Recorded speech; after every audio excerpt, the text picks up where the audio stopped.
What's up, YouTube? It's your boy Nash here. Welcome back to the channel. Now, it's been 48 hours since the Elimination Chamber, and yeah, every single one of us in the WWE universe, fans, talent, producer, everybody all over the world has still been buzzing about what happened on Saturday.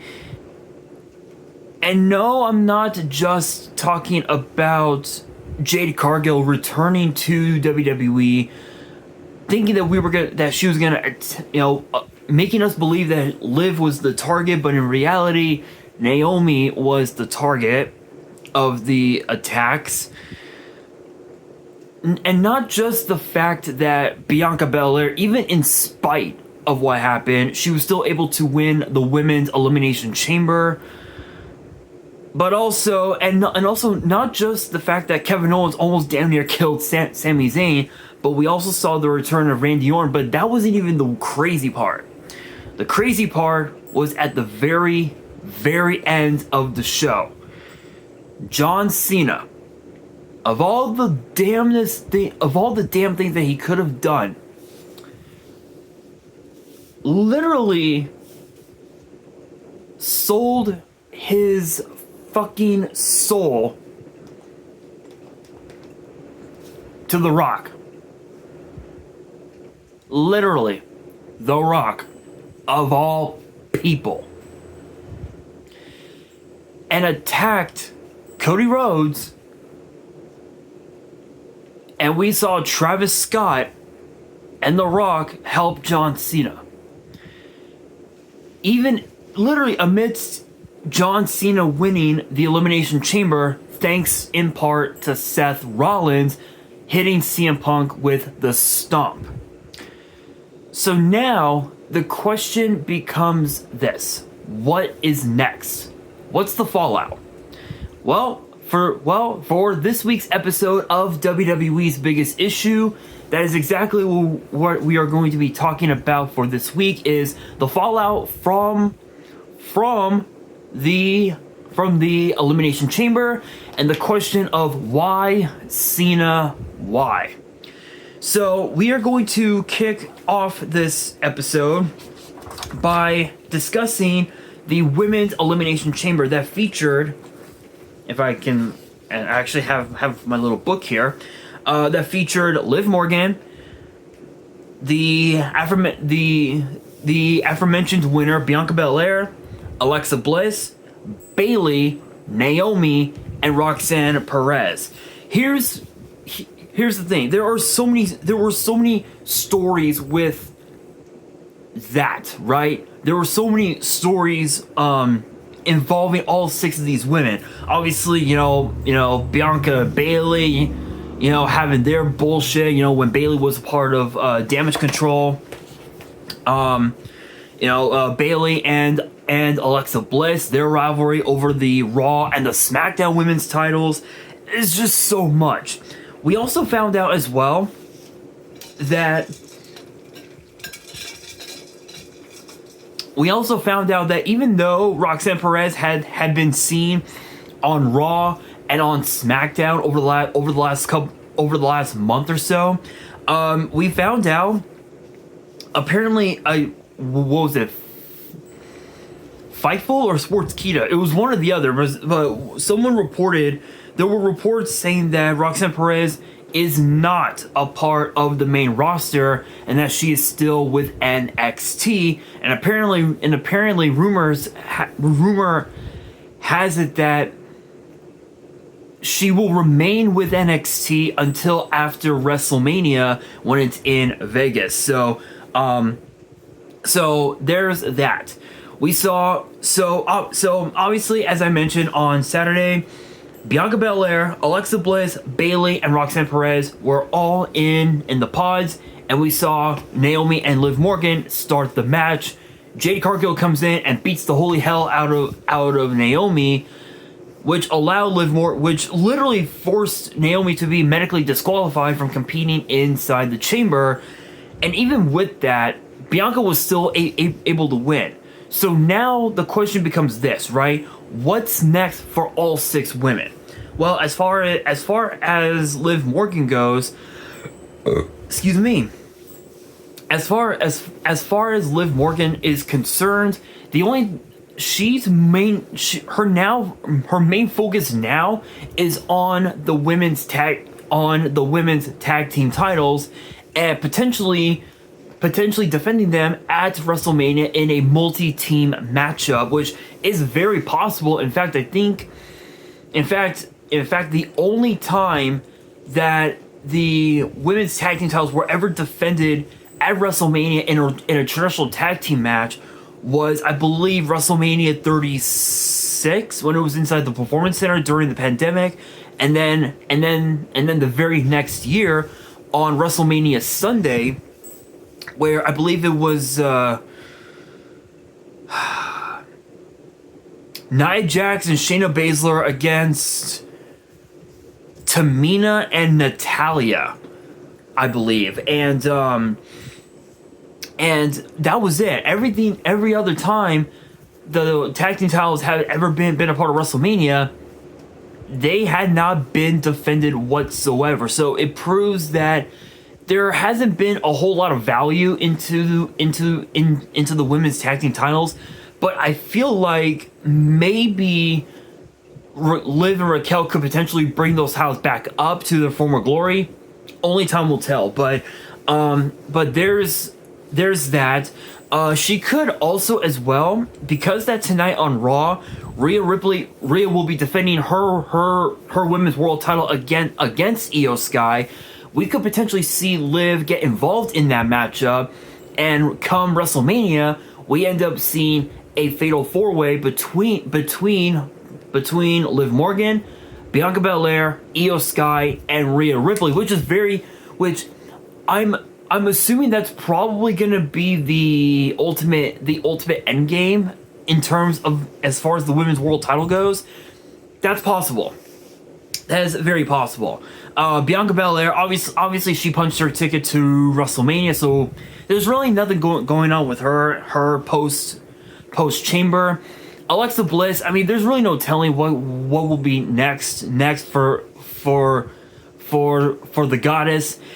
I mean, we hadn't seen her in 2 years, so the question becomes, like, what's next? What is next for Bliss? Well, obviously, ever since Alexa Bliss came back to WWE in the women's Royal Rumble last month, we saw her. We had seen not vignettes, but like quick clips, really 1 second clips of the Wyatt Six, showing up every time Bliss had done a backstage promo or had done a match in the ring. The Wyatt Six had shown up, so it's possible that we could see Alexa Bliss join the Wyatt Six and end up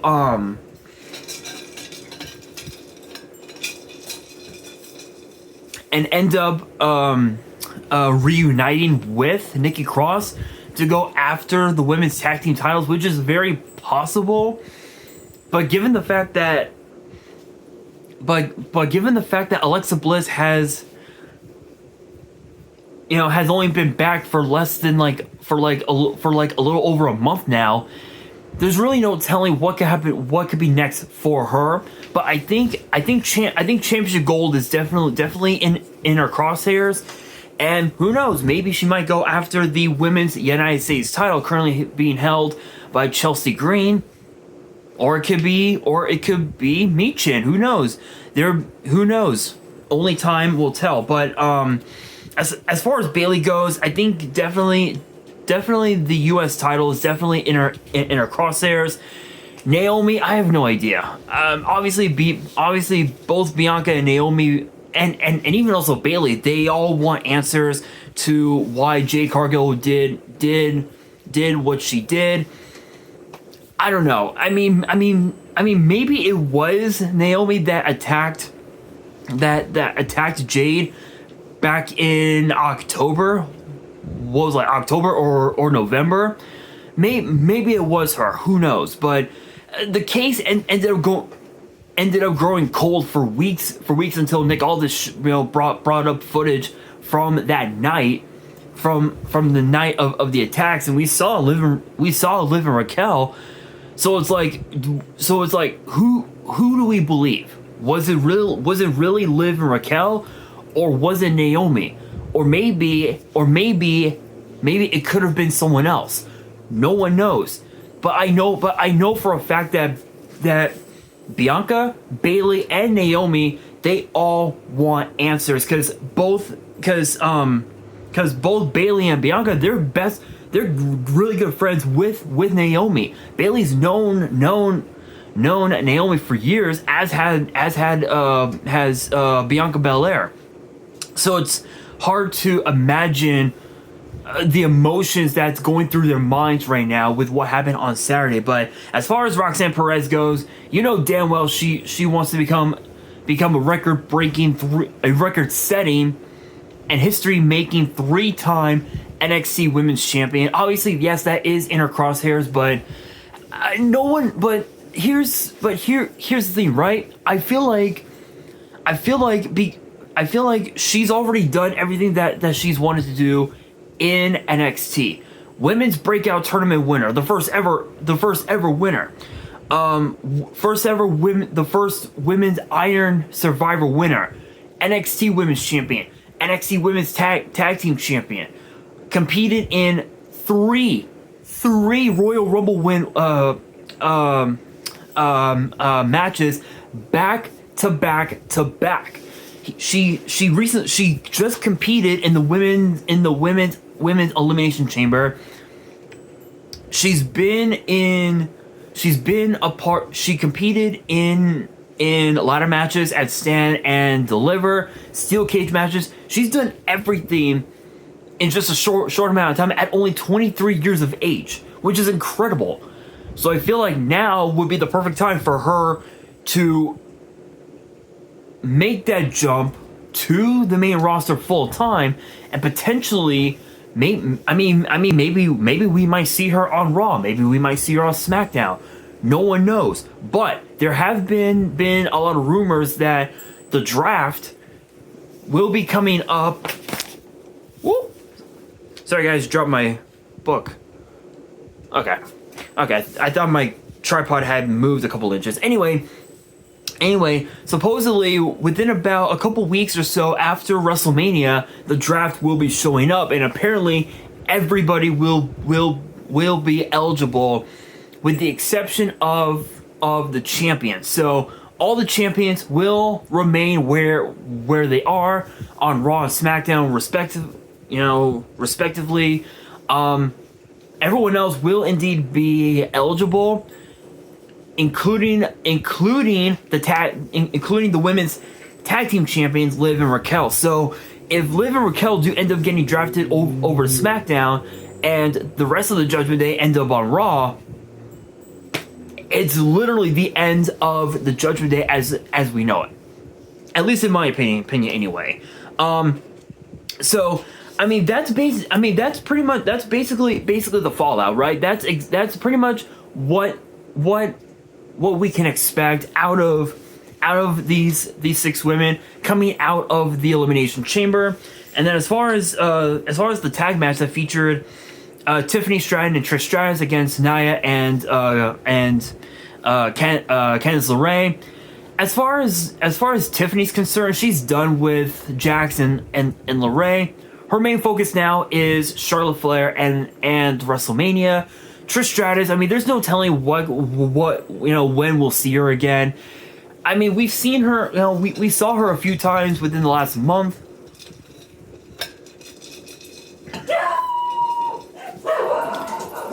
Competing in the Royal Rumble match and whatnot. So the way I see it, I feel like Trish Stratus could definitely have one more championship run in her. And as far as what that title could be, I don't think it's gonna be the women's title. I don't think it's gonna be Tiffany's title, nor do I think it's gonna be Rhea's title. I feel like, and this might sound crazy, I feel like that it has to be the Women's United States title. Excuse me. And the only reason for that is simple. Trish Stratus had already done everything that she wanted to do. Multi-time women's champion, WrestleMania main eventer, women's tag team champion in the replacement of Lita. Of Lita teaming with Becky Lynch, competing in her first and only women's Money in the Bank ladder match, which is mind-blowing, honestly. So I feel like having one more championship run in her could definitely cap off a legendary career, hands down. And it's weird because she started she started wrestling literally a quarter of a century ago, 25 years ago, in the year 2000. As part of the as the manager, if you will, for the tag team of T&A, Test and Albert. So to be able to fully full-fledged retire, and as the women's U.S. champion would really, in my opinion, would cap off a legendary career for Trish Stratus at some point. I don't know if it's going to happen, but we'll have to wait and see. And as far as Nia Jackson and Candice LeRae go, the way I see it, there's really no telling what will be next for them after what happened at Elimination Chamber. I feel like the fallout will probably be Nia Jax turning on Candice LeRae and potentially going after the women's U.S. title, as just like everyone else. Maybe she might inject herself into the match of Charlotte Flair and Tiffany Stratton, making the match a triple threat, which is possible. But considering the fact that Charlotte Flair had won the women's Royal Rumble match, I have no doubt in my mind that Nia Jax definitely, she wants to get put back into the title picture, and potentially and that could potentially happen at WrestleMania. As far as the unsanctioned match goes, I have no clue, honestly. I mean, Kevin Owens and Sami Zayn, they literally beat the living hell out of each other. They literally took each other to the limit. It was nasty. As far as Sami goes, I can honestly say that he could potentially be out of action for at least a month, so he might end up missing WrestleMania. Kevin Owens, though, he's got a date with Destiny at WrestleMania. His name is Randy Orton. Let's just be real. We could end up seeing Kevin Owens versus Randy Orton at WrestleMania. I'm not even gonna say anything else. But as far as the men's Elimination Chamber and what happened after, I've got no fucking idea. I don't know. John Cena, CM Punk, Drew McIntyre, Logan Paul, Damian Priest, Seth freaking Rollins. Man, I just don't have the fucking words. That both chamber matches were instant classics. It was basically cinema. It was like watching a timeless classic movie with some of the biggest stars in Hollywood. That was what both chamber matches were.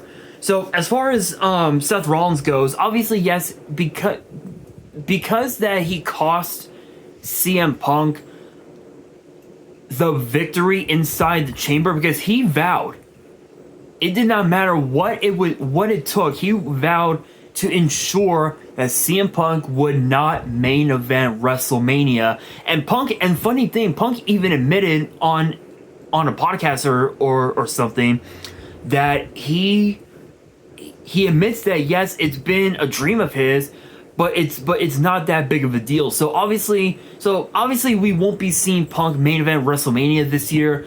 It's possible that he could main event WrestleMania next year at some point. Who knows? But I can honestly say that this time around, we may end up seeing Roman Reigns come back, and that's where the favor comes into play. The favor being CM Punk getting himself injected into the match of John Cena versus Cody Rhodes, making the match a triple threat. I feel like, honestly, that's the favor. And I get that a lot of people are probably gonna comment, saying what they believe the favor is, which is Punk wanting a match with both Rollins and Roman Reigns. But the problem is that Roman Reigns, he's gonna be out indefinitely. So there's really no telling when we can expect him to show up. Because of how devastating those two stomps were at the Royal Rumble, there's no way that Roman Reigns will be able to be medically cleared in time for WrestleMania. Now while it is true that yes, Roman Reigns has been scheduled to be a part of the Road to WrestleMania European tour within which starts next week in Bologna. In Bologna, he may end up saying that he might not be cleared to show up to WrestleMania, which honestly I think it's okay.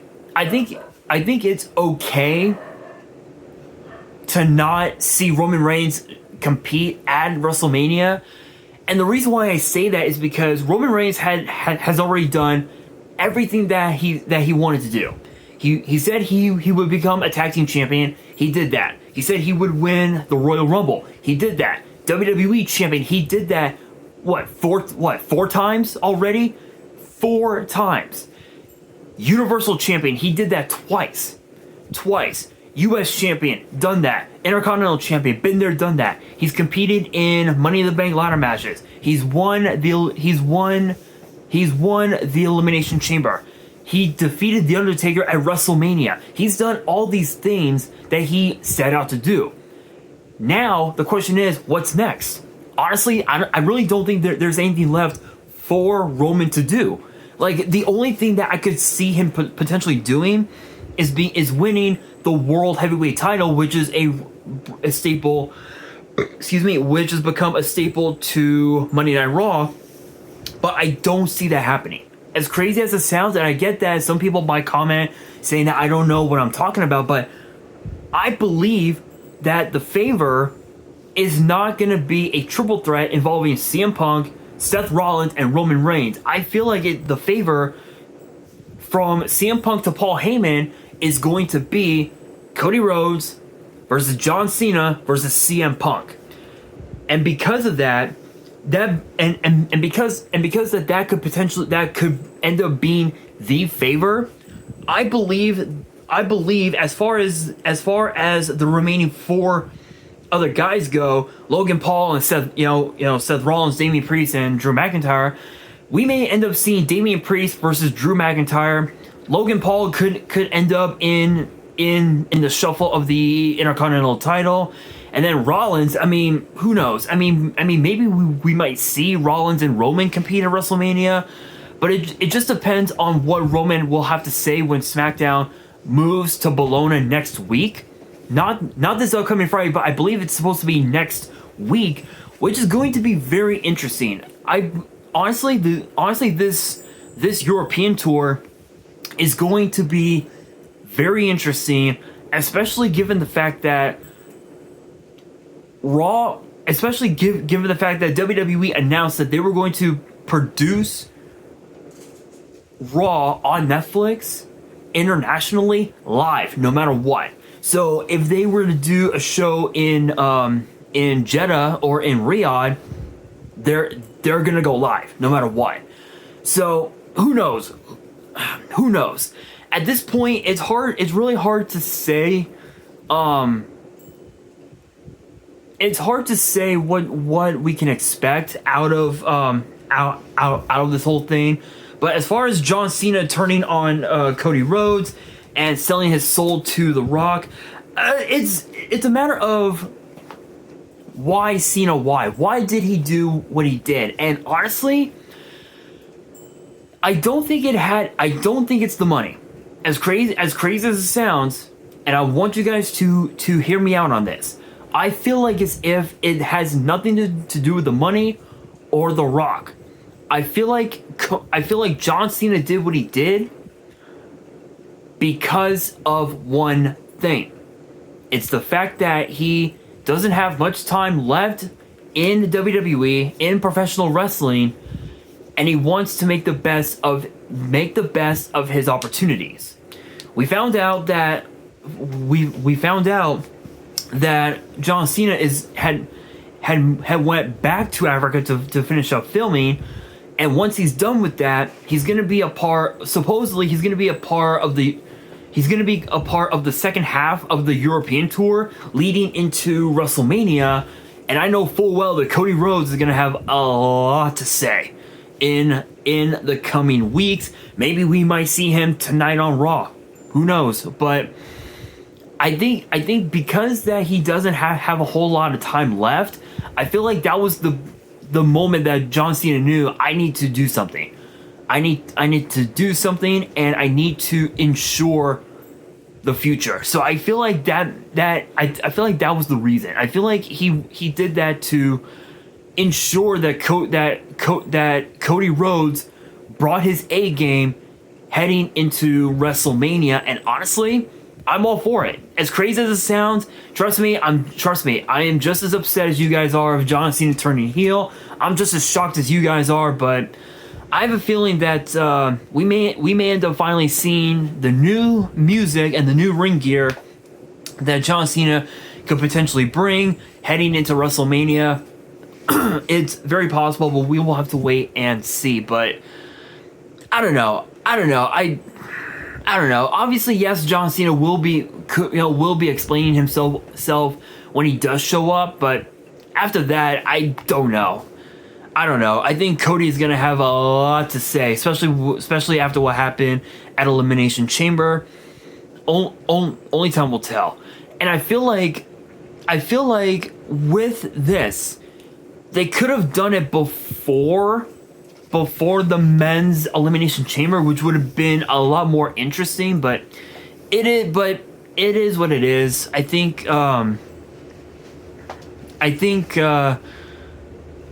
this heel turn of John Cena could end up just being